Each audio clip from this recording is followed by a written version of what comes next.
Hello, I'm Marina Miller. For the past year, I've been studying at Langara College in Vancouver in their applied planning program. In this final semester, one of our courses was a major project where we got to choose any topic we were interested in. So I'm excited to share my topic today, which was facilitating in-person engagement in planning. Throughout this program, one of the biggest takeaways is that engagement is very vital to planning, and it's an important part of planning through the entire process. But in our courses, we didn't really drill into the skills required to actually facilitate that engagement, what actually happens in the room when you have a group of people that you need to achieve a goal with and get feedback from. So I used this major project as an opportunity to learn about facilitating, particularly in-person engagement. It's something I've done a little bit here and there in my professional career, but not in a planning context, and I wanted to learn more about it. So I created a handbook, which I'll put on my website, and I kept my classmates in mind as the audience for this. People maybe who haven't done engagement before or facilitation, or who have but do want to improve their skills. So it's sort of for anyone in that realm. I used three methods for my final report. First, I interviewed 7 different planners, which was a great privilege. And some of them were facilitators that worked with planners, but most of them were actually planners in the Lower Mainland. I also took a 6-hour synchronous course with IAP2, which was their fundamentals course, and I learned a lot from that as well. I also did some online research for this. Before I share a couple best practices from my project, I wanted to share a couple other learnings that I felt were kind of important to start with. The first is, what is facilitation? So from all the learning I've done this semester, I've kind of gathered that facilitation and planning is guiding a process with a group of people, making it easier for them to achieve a certain goal or objective.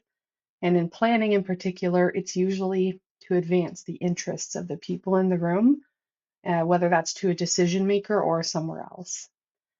I also started to think about the difference between engagement and facilitation. I think before I was using those synonymously, but I understand now engagement is more the wider process. It could be the events that are being planned. It can include things like surveys and all sorts of other methods. And it's the the wider plan for how you're going to engage people. Whereas I understand facilitation as the how.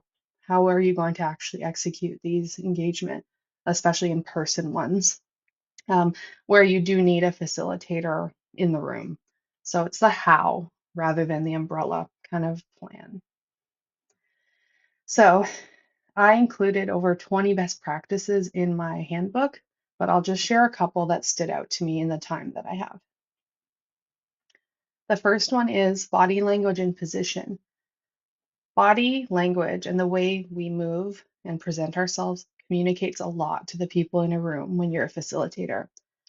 If I was standing in the corner as a facilitator, crossing my arms, kind of pulling a face, maybe if I didn't notice or not, that communicates something to the people in the room, and they may not be as open to participate or share with you. Whether it's perceived by them as you acting a certain way or it's real that you are acting that way, they still feel something. So that's kind of important. And some things I learned you can do is moving around the room can be an important thing depending on the type of engagement. Staying at eye level with people can be really great and break that sort of authoritarian barrier that might be perceived and make it a bit more casual. Also, we learned in our social planning class that how you're dressed is really important as a planner. And I think this applies to facilitators too in any context.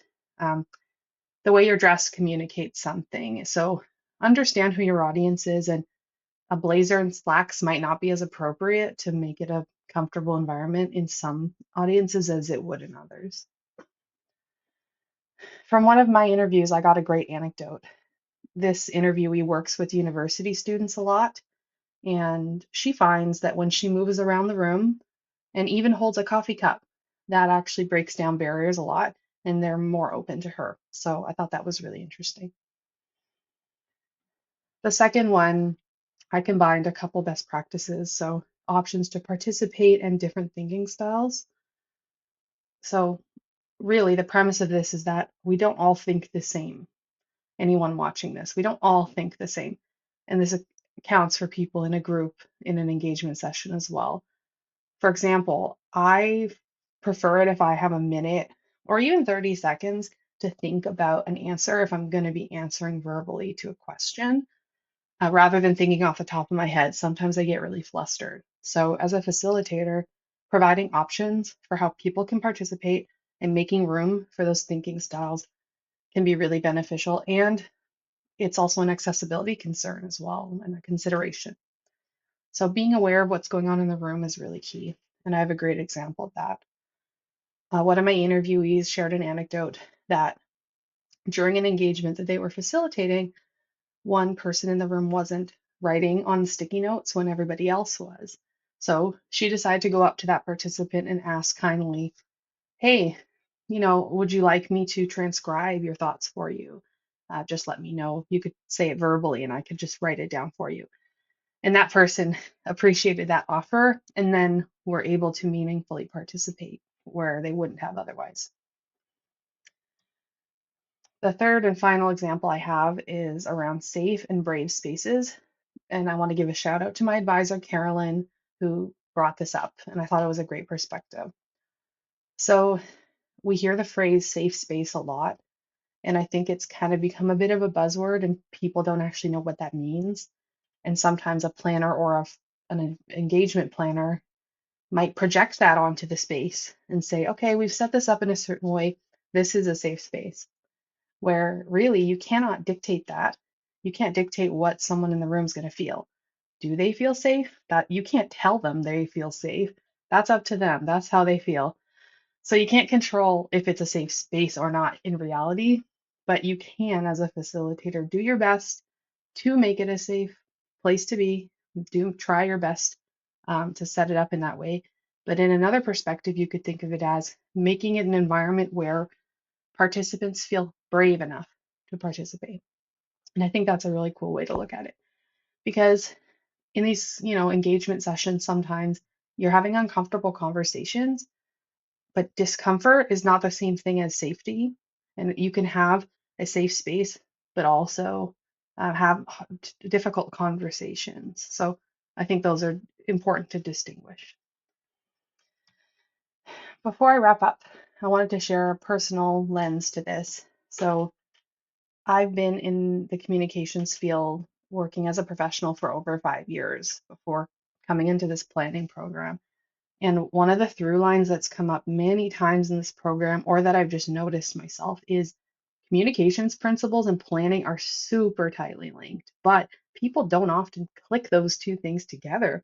And there's often a gap of the planning skills and the communication skills where they can really benefit each other if you link them together. And I wanted to use this as an opportunity to explore that in one way with facilitation. And it's also making me realize as I'm moving forward into my planning career, I don't have to pigeonhole myself into certain types of roles. Maybe I'm coming forward saying, hey, I bring this past expertise, and maybe there's a niche for me there somewhere. So that's been a really great exercise in self discovery in my own career. And at the most recent PIBC conference, which I volunteered at, that was the keynote topic, communications and planning. And that really affirmed that my major project was a valuable topic to explore. So this has been a really valuable experience for me, as has the entire program. And it's been a privilege to do it. So thank you for listening.